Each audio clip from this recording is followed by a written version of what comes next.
Hello, and welcome to this Dyalog webinar. Today's session is a kind of follow-up. So previously I'd done a webinar, a reasonably in-depth introduction to the rank operator. And in preparing that webinar, I found that there was lots to say, as there usually is, and so I thought best to split up into multiple parts. So here's the second part. Now, what's gone on is I did have 3 topics for today's webinar, but upon review with my colleague Adam, we found that it was actually still too much. So we've split this one up again, and today we will just be looking at using negative rank and applying multiple ranks to a function. There'll be a little bit of review, but if a lot of the terminology and stuff going on is sort of confusing and stuff, I recommend going back and watching the previous webinar called The Rank Operator. And if you're watching live on Dyalog.tv, then Adam is there in the chat. Please give me all your questions and comments, and he will moderate there. He can reply to you there and then, and he can also forward to me any particular questions and comments. So, without further ado, some advanced uses of the rank operator. So, let's start by recapping a little bit and talking about monadic rank. So, rank is an operator, applies to a function and specifies subarrays on which you want to apply your function. So in this example, we have enclose as the function in the middle panel here in the center, which if you saw the previous webinar, you'll know is quite a good, in the monadic case, is quite a good sort of training wheels helper function that sort of lets you see, due to the results, what subarrays are going to have your function applied to, right? So on the right here you can see an expression which is reverse first axis rank 1, just so you can see a different function having an effect. So here we're reversing the rows. Right, so we're talking about positive rank to start with before we get to negative rank, and the reason I sort of bring this up to begin with is I kind of want to frame this as maybe something like an absolute rank specification, right, in the simplest cases. So what I mean by that is this is kind of in contrast to bracket axis, which works for some particular functions and operators. In bracket axis, it's quad IO dependent, and you have to know what the overall rank and shape of your array is. Well, really the rank, to know which cells are going to be, or which axes, which subarrays are going to be dealt with when you use axis. With the rank operator in positive rank, what I'm dubbing this absolute rank, it doesn't matter what rank your overall array is. So in this example, I have a 3-dimensional array, but even if this array had dimensions stretching out to the left, in theory up to infinity, in practice in Dyalog up to rank 15, it doesn't matter how many dimensions my argument array has. Applying a function rank 1 will always apply to 1 cells, will always apply to my rows in the last dimension here. Okay, and similarly, if I apply rank 2, then I'm going to be acting on matrices always, even if I have loads of matrices in some sprawling high-dimensional array. And then I suppose for completeness we can look at enclose rank 3. In this case that's the whole array, so the result in this case is a scalar. I guess it's worth looking a little bit back on the previous case. We had a vector of length 2 as our result, and applying rank 1 we had a 2x3 matrix. Okay, so that's how positive ranks work, and once you get to the limit, and you could keep going up, enclose rank 4, enclose rank 5, would still enclose just the whole array, so it's kind of up to that rank. So if you don't have enough dimensions, then you'll still enclose the whole array.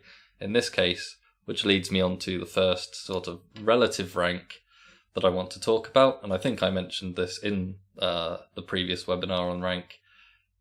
Rank infinity, right? So it doesn't matter how large an array I have in terms of the number of dimensions, applying a function rank infinity will apply to the whole array as it were. So in the case of enclose, the default case is to enclose the whole array into a scalar. In the case of reverse first, then it acts on it sort of swaps the positions of major cells. Okay, and in Dyalog, you can, in I don't know which version since, but for a good few versions now, I guess since rank was introduced, you can specify infinity using 99, because we don't think we're going to be implementing arrays of higher rank than 99 ever. But in version 18, you can also specify the floor of Zilda, which happens to give the highest representable integer, in that it's not an integer under the hood. I mean, it's the highest whole number that can be represented by your floating point representation setting, quadfr, I think. Someone can correct me if that's wrong. So that's rank infinity. So now let's look at negative rank. So yeah, why I've specified it as relative is negative rank specifies a rank relative to the rank of the overall array. So in the case of -1, we're acting on major cells.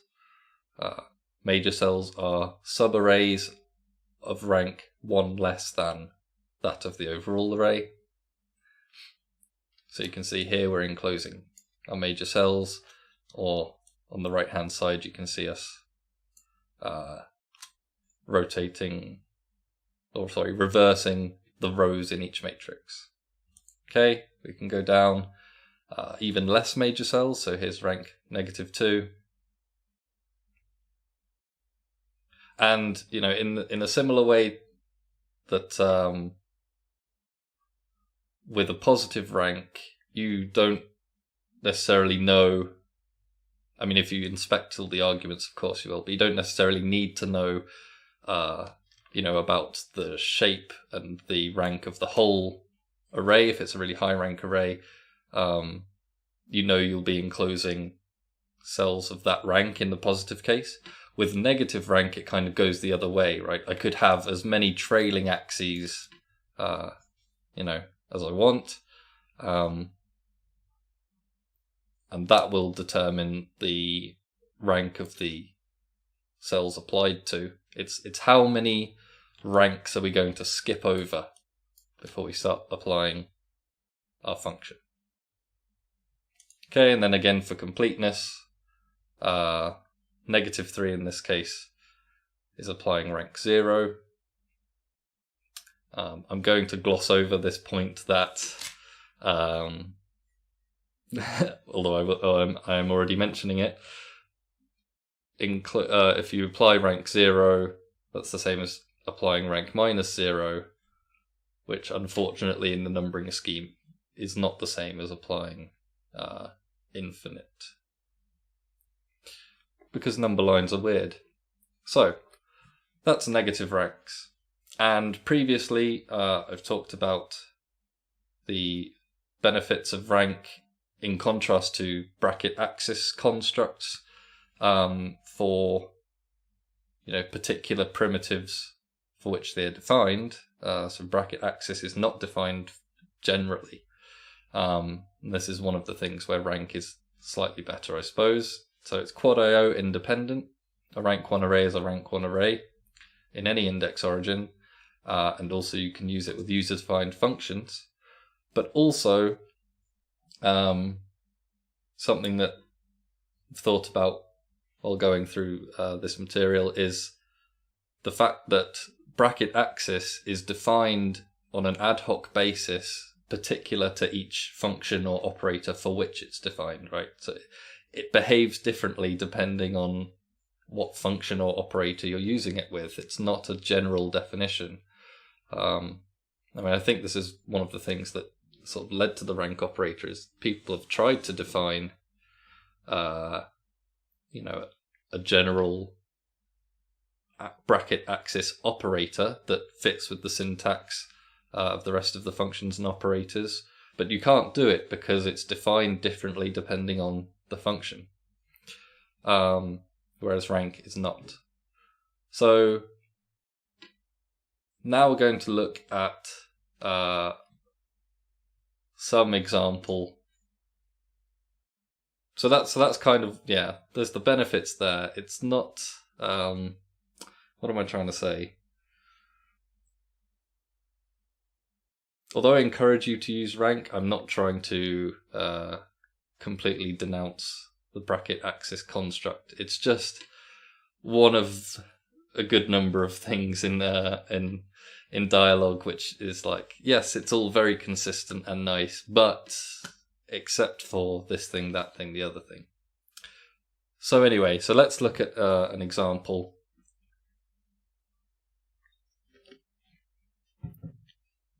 Of one of these bracket axis constructs and try to glean some insight about using rank by looking at the equivalent expression which uses rank. So here we have laminate. Laminate's a bit of a strange one to think about or to reason about, I think, because it's this business about upgrading or promoting the rank of your arguments and then combining these promoted arrays along some new axis. And so laminate is defined as concatenate with a fractional axis specification. And what basically happens here, sorry, is each of our vectors here gets promoted to a one-row matrix in this case. So we go from vectors which have a single dimension of length 4 to matrices which have 2 dimensions, each of, and each of these matrices has the shape 1 by 4. And then these 1 by 4 matrices are joined together along a new axis inserted before the first existing axis. It's as confusing to me as I'm sure it sounds to you on the other side. The 0.5 means insert before the first existing axis, which is our length 4 axis. So we insert the 2 new axes from the promotion before the 4, and we get a 2 by 4 matrix as a result. I mean, honestly, if you play with this and you start to develop a feel for it, I think it works better than for me at least, trying to reason about it in a very intense way. It takes a fair amount of mental gymnastics for me, and perhaps with some practice I can get really good at it. But in contrast, and probably because I've been playing with the rank operator more, so maybe I've internalized that more, I find that this expression, despite also having, a little bit to it, it's a bit more clear what's going on. We're catenating scalars from left and right, and then transposing the result. So this is a two train and a top. So transpose after catenating scalars. So let's look at what catenating scalars looks like. Again, it's a bit of a funny thing in APL, is that catenate on scalars is an implicit laminate, because you end up with a vector result. There's no such thing as a two-element scalar unless you talk about nested things or whatever.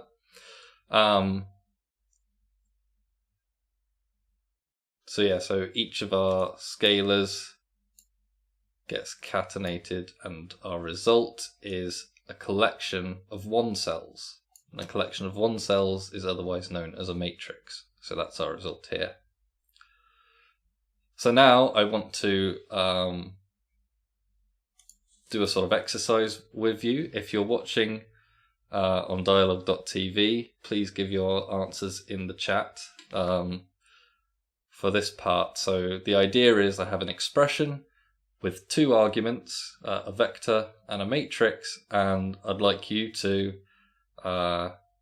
complete this defin in order to get the result here. And you can either try using rank, so it'll be catenate, comma, and rank, some expression using those, or you can try using laminate.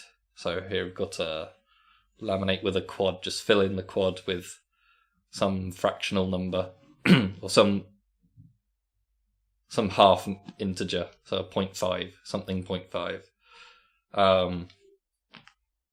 And I'll give you a minute to think about it, but lastly I'll say the result will be a 2 by 4 by 2 three-dimensional array. So the laminate option you might need to do a reshape or something. And I'll see if Adam has got any of your answers and he posts something to me. Here's a minute.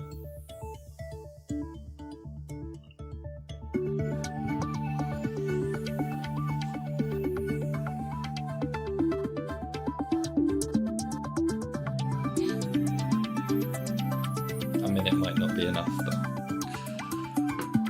I'll see what Adam says.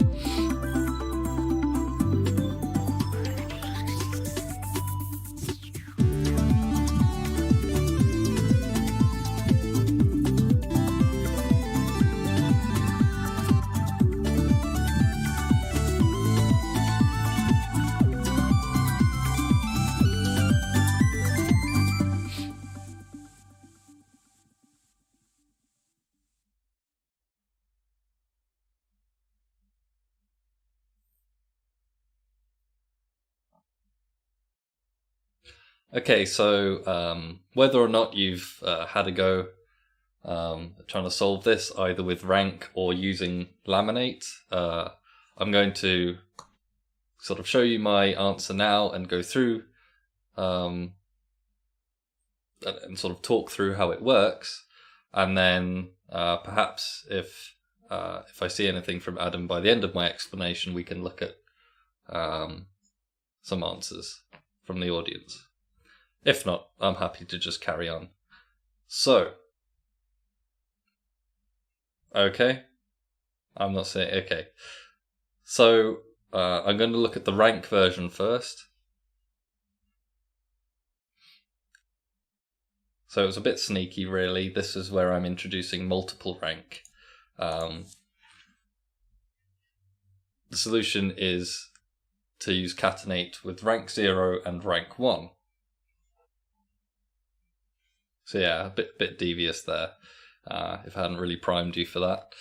But I really like this example for multiple rank for a number of reasons, which will hopefully become apparent as I explain. So the first thing I'm going to do is show the display form of the right-hand argument so that we can sort of look at all the pieces together. So 2 things to think about when analysing this expression. 2.5. The first half thing is this is a single function, a single derived function. Second thing is that your operators bind to functions on the left, so monadic operators, which rank is, well, no, its right operand is a number, so maybe that's not quite right. But either way, you get what I mean. So rank and a number is kind of the grouping, rank and between 1 and 3 numbers, and then they apply to a function on the left. So really we have catenate, rank 0, that's a function, and it's catenate rank 0 applied rank 1. So I'm going to demonstrate how this works in a kind of looping model. So you're looping over cells, and the way to think about multiple ranks is kind of going from outside in. So catenate only sees, we'll get to that point. Sorry, we'll start with the outside in. So the outermost rank says pair vectors from the left with vectors from the right. And here we see an example of the kind of cell extension, which is a kind of scalar extension. So the fact that there is a single one cell in the left means that it can be distributed in a similar fashion to scalar extension to both of the one cells on the right. So we're going to pair our vector on the left with each vector on the right. Okay? And then within each of those pairings, we're going to pair each scalar on the left with each scalar on the right. And in this case, we need to have a kind of cell conformance, or maybe frame conformance might be another way of putting it. Frames like a collection of cells. So since we want to pair every scalar on the left with scalars on the right, there has to be the same number of scalars in our left and right cases. So it's worth pointing out that in this case, catenate only sees scalars, and catenate rank 0 only sees vectors. So within our first pairing, A, B, C, D with 1, 2, 3, 4, we're going to catenate / laminate A and 1, scalar B with scalar 2, scalar C with a scalar 3, D with 4. And then we're on to the next part of the outer loop. So now A with 5, B with 6, C with 7, and D with 8. So, okay, I am fine to show this. Yeah, it's not exactly what I was driving at, but the principle is there. Someone's gone with the Ellis, thank you Ellis. This has gone for the kind of I don't know how to call this, the brute force method, as it were, because you could reformulate this as a defun which somehow manipulates the shapes. And yes, it's using mix and comma each rather than laminate or rank, but I think it's worth showing because no, we're not talking about that bit today because that's to do with transpose. But basically, there's this thing where, yes, bracket axis has these weirdnesses or whatever, where rank is much more consistent. But sometimes, if as an exercise you try to recreate the behavior of some bracket axis construct using rank, and you try to make it really general, you'll find it's some quite long, convoluted expression involving finding the ranks of the arrays and manipulating them as axes or something anyway, or indices of axes or something like that. When in practice, if you're actually trying to manipulate the shapes of some arrays, but you know what the shapes are going to be, or at least the ranks, then just writing some explicit thing is going to be fairly straightforward, not too complicated, and, you know, there's no need to overgeneralize early. So, you know, get something out of that. My expression is not actually too far off of that, because I still found myself reshaping one of the arguments. But you can use Laminate with comma brackets 2.5 to insert a new axis after. Is that between? You get the what? You get the 2 by 4 by 2. Yeah, so after the two existing axes, we insert it there. You know, you've also sort of re-emphasizing my point from a moment ago. You know, I've written this expression, but it only works in this particular arrangement because the right-hand side, the right argument is the one with the max rank, and I'm reshaping the left argument. So if I'd swap these around, this doesn't really work, or produces a different result. And then the amount of mental gymnastics I have to go through to reason about Laminate is, at least to me, a bit more than when I reason about this expression using, even though it's multiple ranks and rank is this kind of new thing. But I think it's quite neat, and I think if you know, I like this example for multiple ranks. Don't have much more to say about it, really. Oh, the other thing is, like I said, with this being, with my Laminate solution, you know, the arguments want to be this way round. With comma rank 0, rank 1, even if I flip the arguments, yes, the elements are the other way round, but the function works in the similar, you know, basically the same manner. We end up with the same shape result at least. Right, I don't have to worry about which one's the higher rank array on which side. Now, that also is, I think, particular to the fact that this expression has single rank specification, which of course means, you know, on the outermost loop, vectors from left, vectors from right, is rank 1. And in the inner loop, scalars from left, scalars from right. So I can swap the arguments around for that reason. So, as well as, you know, being an exercise in thinking about arrays in a slightly different way, there's the fact that, probably should have brought this up before bringing this slide up, but the fact that they're conceptually loops could obviously be a moment to pause for an APLer, because we're not huge fans of loops. And I have found it funny for quite a while that when I got to the rank operator, it's like, oh, we're bringing loops back now, are we? You know, we're doing loops now.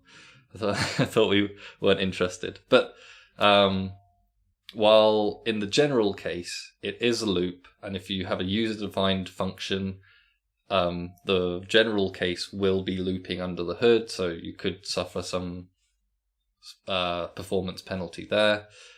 On the flip side, the rank operator offers opportunities to deal with flat array techniques in a way that's a bit more convoluted without it. So this example came up during my molecular dynamics project, where I basically wanted an outer product of vectors. It was actually minus in that case, but I thought that the plus is a bit less confusing in terms of my notation, where I've chosen to denote a monadic operator with an underscore. So this is an operator that essentially does an outer product on rows of arrays on vectors. And you can see you get a significant performance improvement. So in the first case, you have to split anyway because you're trying to do an outer product of rows. But even if you don't have the mix at the end, so the shapes would be different, but the values would be the same, you still get significant performance improvement from using the table operator here. So yeah, it's worth thinking about if performance is important to you. In the general case, yes, you are going to be looping over arrays, but that might not be all bad, depending on what you're trying to do. And also for certain cases, which really I should list somewhere, for certain cases there are vectorizations that there is parallel processing under the hood. It's not all explicit loops. So I think that's a bit of a positive note to end this one on. That was negative rank. I didn't personally have that much to say about that. I think, again, this one where I've seen it, like the most practical cases I've seen are more dyadic use cases, and the whole major cell thing, and multiple rank, which is very versatile, really. It's a generalization of all kinds of APL. We saw a little bit in the first webinar, like the outer product, inner product. So we saw outer product just now. And I think it probably can be shown that between multiple ranks, not just two, but even more uses of rank and dyadic transpose, you can probably reconstruct any structural plus enclose. Yeah. So next time, in a future webinar, some months from now, we'll be looking at the rank operator and its relationship to transpose, especially in contrast to, or as a comparison with, some particular bracket axis constructs.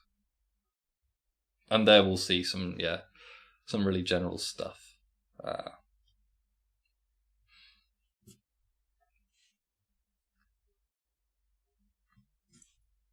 I will hold on for a moment to see if there are any more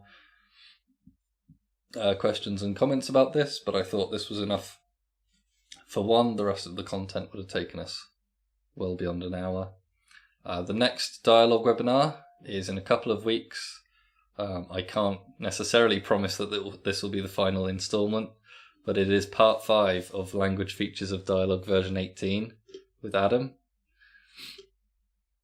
And I believe next week, the British APL Association are having a Zoom meeting that's more of an open session. So just come and hang out and have a chat about APL stuff. This time again next week.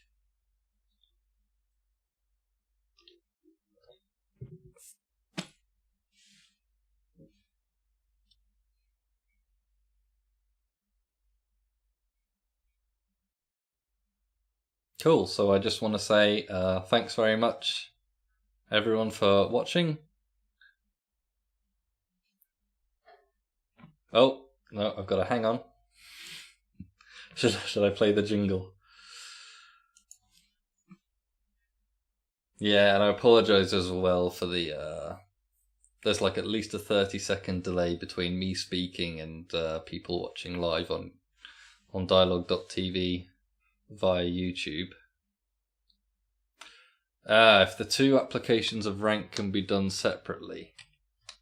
So at this point, maybe it's worth whipping out the old comma over enclose, and then we can do that rank shape over to 8. And the question is, can the applications of rank be done separately? I mean, yes, in as much as if you do some function rank 1, you have your pairings. Oh, increase my font size, sorry. How's this? Oh, and let's turn boxing on. So if you have your function rank 1, here are your pairings. But then you need to find some way to access those in a dyadic manner, which I'm trying to think. Because the result of this, comes here. So you could do a a reduction ranks.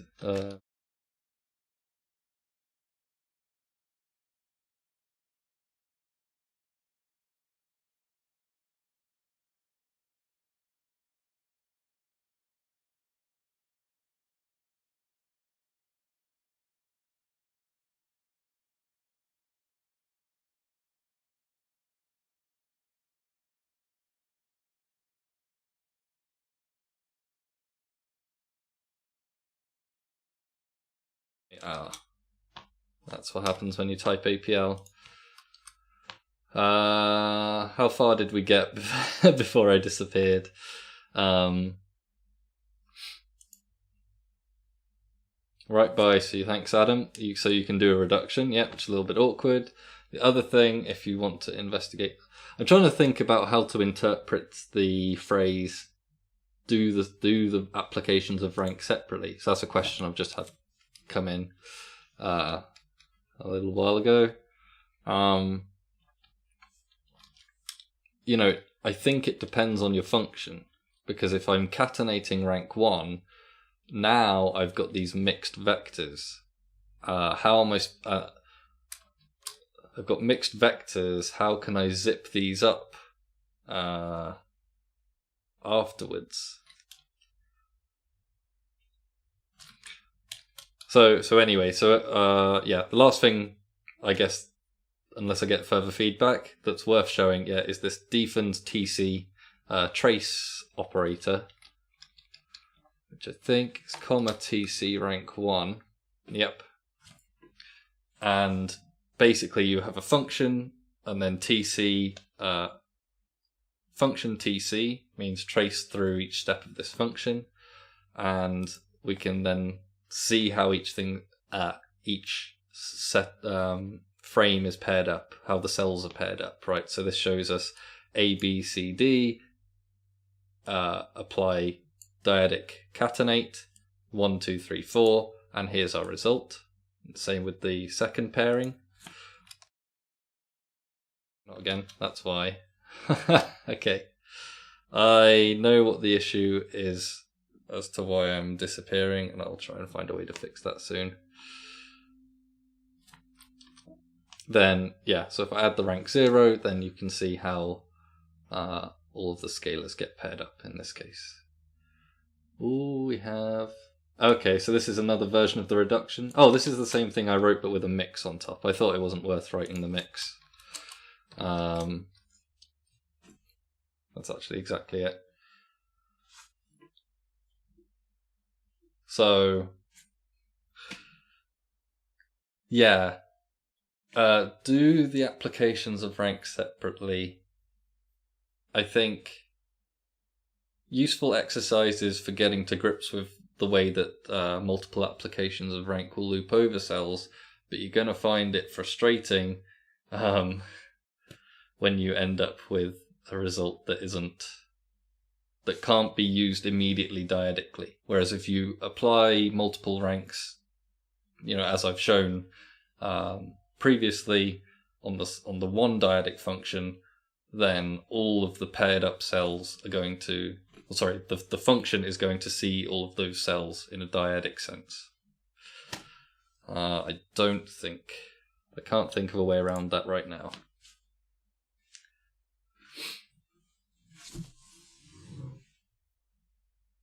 So, any more for any more? Just gonna think about this while I wait and see.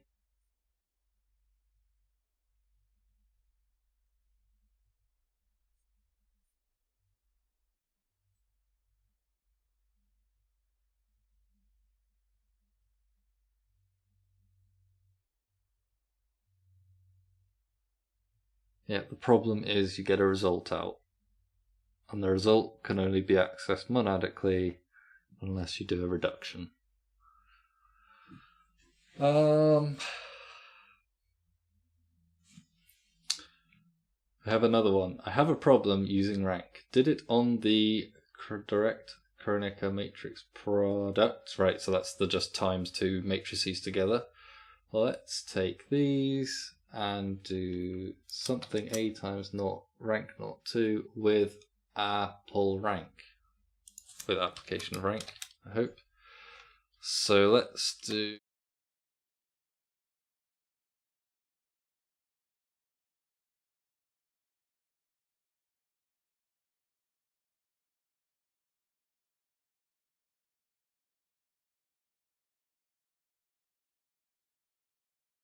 Sorry, I'm back. Just reiterate one more time. So, you want to do a direct, as in Kronecker, as in just timesing two matrices together, matrix product. But you have 2x2 reshape iota 4 and the 3x3 identity matrix. Yeah, I think this is really a frame mismatch dealing. In fact, is that not the error you get? A time.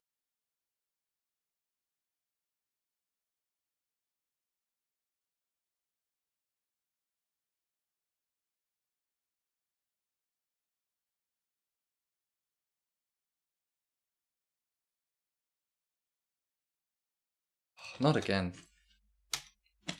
Sorry, I keep vanishing. Yeah, I can't fix that right now. I'd like to know what your intended result is. Yeah, I know. Sorry. Yeah, what's the problem part here? So essentially, you're pairing scalars from your 2x2 matrix with the whole of the 3x3 matrix, and in doing so, you get a scalar extension. Sorry. Again. Okay, I will be typing that. Okay.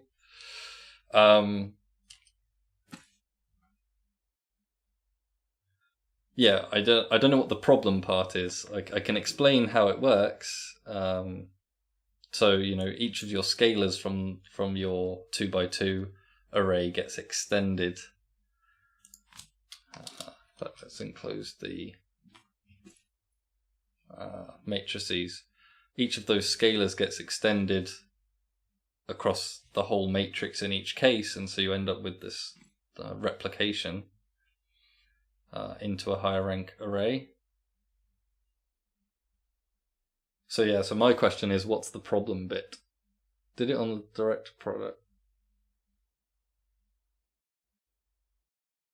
Like, is this not what you intended? Or I can't infer... Or did you want...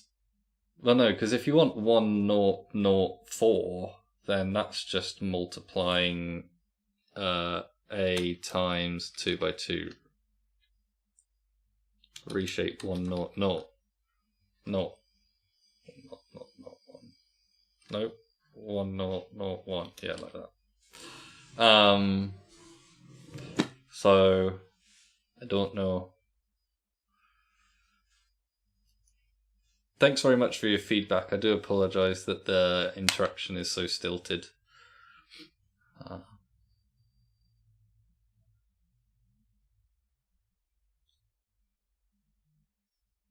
It is to be a simple 6x6. And why would it be a 6x6? AB.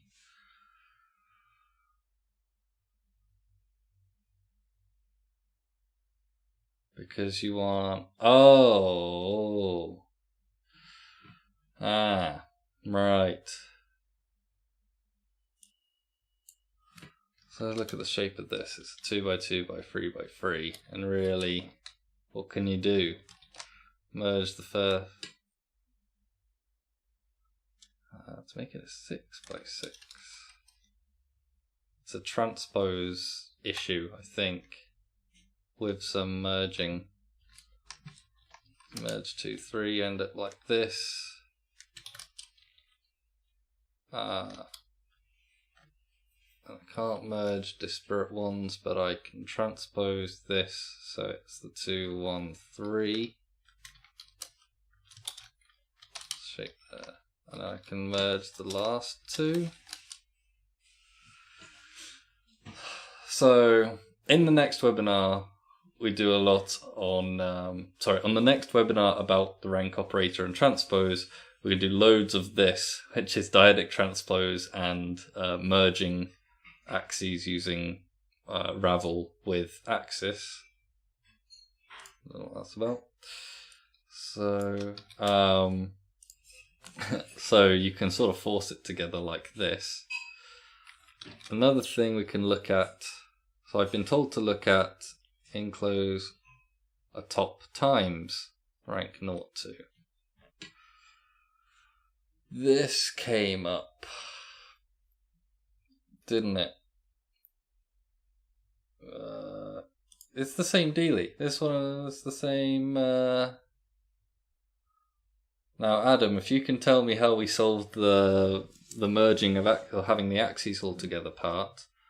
Obviously, this, if you mix this, you get the original result, right? The 2 by 2 by 3 by 3. And I've done a series of steps to merge axes and transpose the data around. Oh, and I've got it the wrong way around anyway. So maybe I don't want 2. I want 1, 2, 3, 2 by 1 by 3. I can always just transpose again at the end.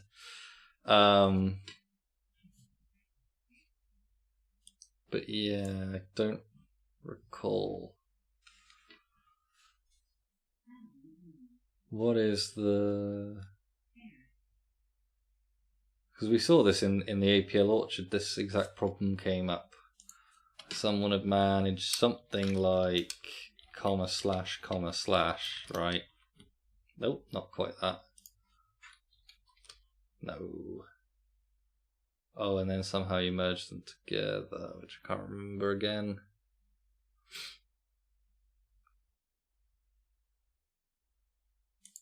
Oh, is it comma slash? Yeah. And then disclose this. But there was some nifty way using, I believe it was just transpose on mix. I'm gonna have one more crack at this. So say we do the 2, 1, 3, 2, 4. Transpose that. Then 1, 2, 3, 4. No? What am I doing? Should have looked at the shape. 2, 3, 2, 3. We want 6 by 6. Oh, right. But then it's a 6 by 2 by 3. Of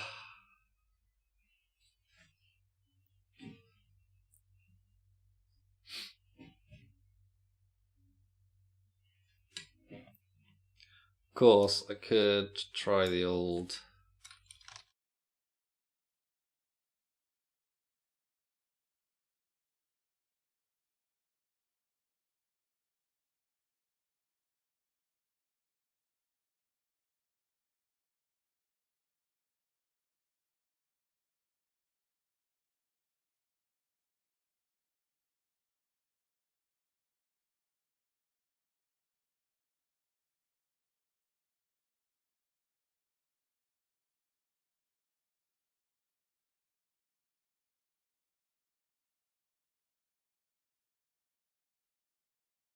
again. Sorry, I've just had one last bit pasted by Adams. Copy that. And I think I showed this a second ago. Something like this.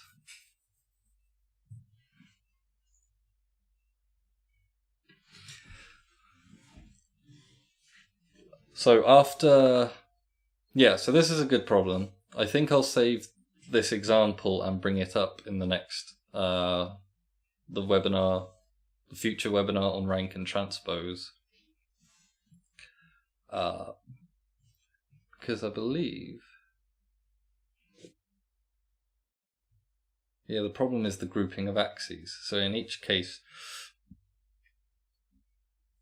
you want to merge pairs of axes. So even if you transpose so that the axes you want to merge are on the end, and then you can do ravel rank 2, which will merge the last two axes by raveling the matrices. Or in this case, you can do some combination of catenate reduce, catenate first reduce. On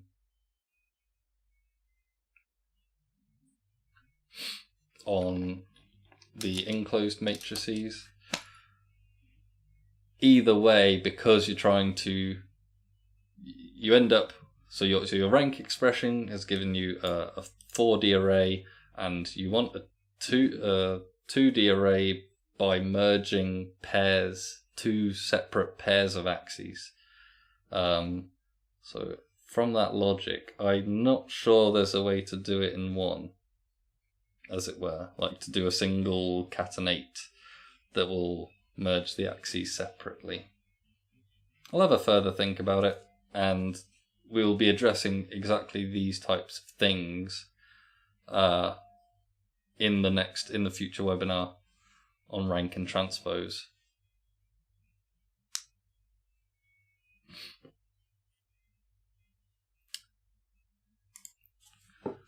So I don't know if this is a satisfying answer for you, Ray. But this is what I got. So by the way, so you can replace in both of these cases. Well, that's a 4D one, so it's the last two axes, and this guy's a 2D one, so that's the last two axes, I think. I've seen another one pasted, but this looks the same as the previous. This looks the same as this guy. Really, just a few of the symbols shuffled around. Right, so the expression that was shown to me a second ago does the rank expression, right? The multiply with rank, then enclose the -2 cells, which happen to be matrices in this case. Enclose the matrices after the fact, and then do your multiple or your sequential catenations. Whereas in this case, we've got enclose a top times, which means that your result of rank isn't mixed at the end. It's not a high rank as high a rank array, and then you can just directly do the same catenations. So to my mind, these are basically equivalent things. Couldn't actually tell you which one's more efficient, really. I don't know if it's even that interesting to see. You know, the idea that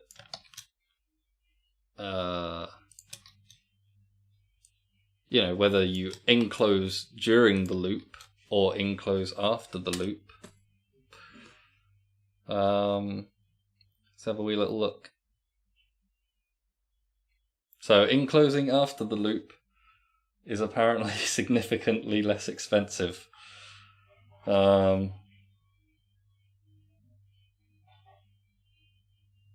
Probably because multiply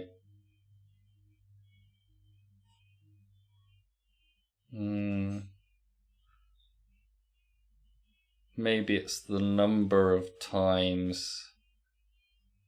Maybe there's some extra efficiencies gained if you know that you're allocating a bunch of pointers all at once, which you might not necessarily be. I don't know. I'm not an interpreter developer, and I don't know enough about the real internals to tell you exactly why. But other than sort of intuition that enclosing within a loop, right, which is the second expression, kind of sounds like it'd be more expensive than doing the flat array operations and then enclosing after the fact. I guess that might be interesting to some of you. So I haven't had any more messages for a little while. So I think I'm going to end it about here. Thanks very much for your feedback. It's made me feel that it was the right decision to split this up into two. Otherwise we would all be here an hour later with incredibly molten brains, I think.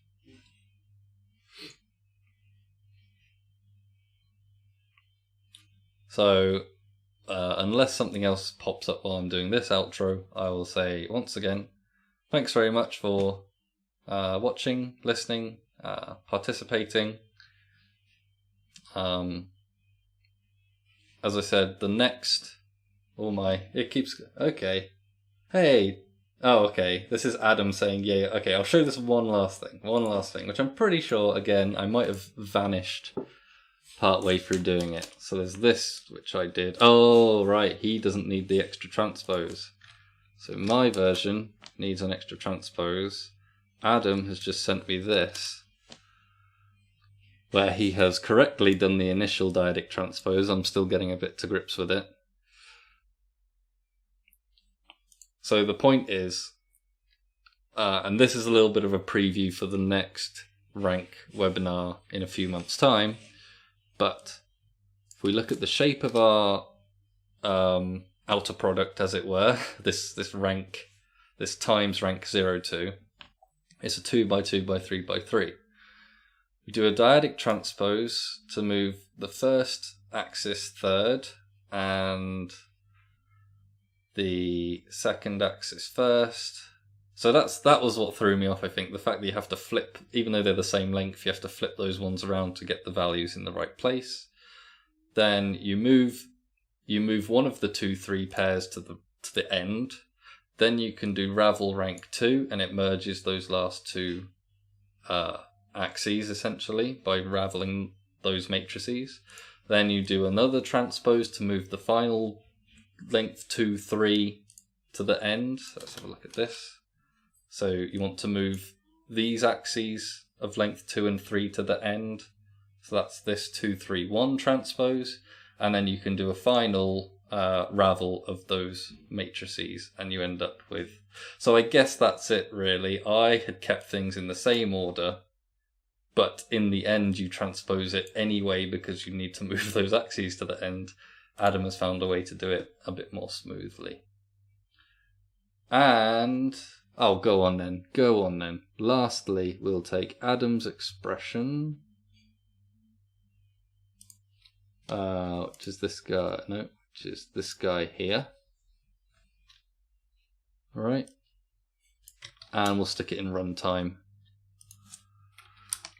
Just for the lols. This is the last thing. Okay. Wow.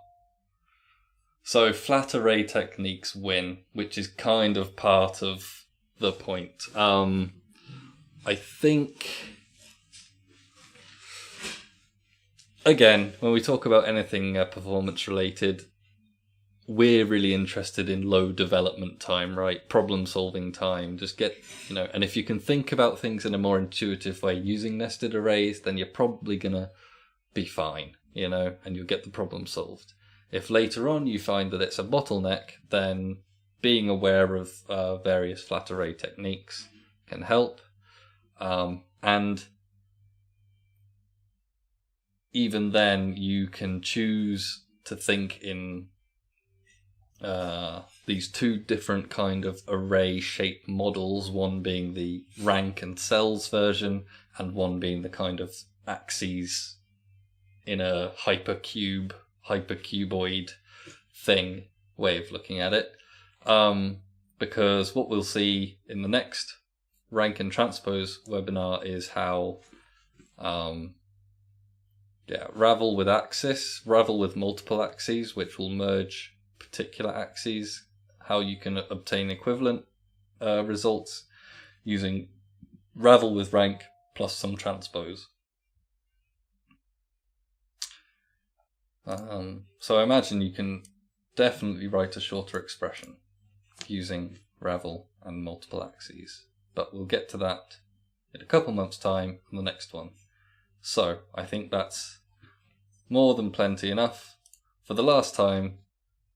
In 2 weeks, it's Adam talking about version 18 again. Next week, come hang out at the British APL Association open session. Almost certain me and Adam will be there. And that's it. Alright, thanks very much.